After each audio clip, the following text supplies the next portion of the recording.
رحمة الله وبركاته. معاكم الأكل الصحي مع الشاب المصري 60 سنة. ده وبعمل وجبة. كنت أنا الإنسان الوحيد في العالم بطبق الموضوع ده يا جماعة. بعمل الصيام الشرعي مع الصيام المتقطع مع صيام المية مع صيام على التلفزيون. بمشي حافي. بعمل كل يوم وجبة واحدة وجبة واحدة.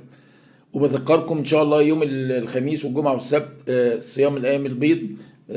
شهر رجب 13 14 15. امبارح كنت صيام الصيام الشرعي الحمد لله. الاكل الصحي ما باكلش ولا عيش ولا الخبز ولا معجنات ولا سكريات ولا حلويات ولا زيوت نباتيه ولا مشروبات غازيه ولا دهون ولا رز ولا مكرونه ولا بطاطس ولا لحمه ولا سمك ولا فراخ بيضة. ده انا مجرب التجربه دي يا جماعه، بقالي داخل على شهر تقريبا.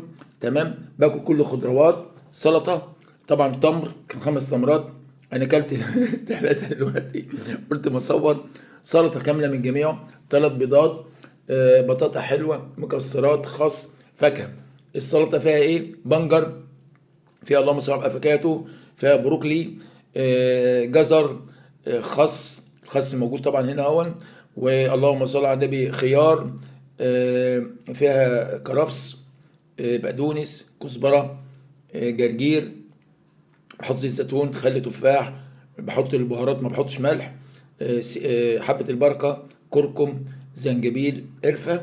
عندكم المكسرات اهي، والبطاطا الحلوة. وادي الفاكهة قدامكم، موز.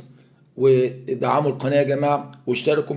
وانا يومين بعمل على التيك توك لايف، يوميا لايف الحمد لله. وحتومة مستعد لسباق الماراثون في هامبورج 42 كيلو ان شاء الله في شهر 4 28 4، وفي برلين 29 9 بإذن الله.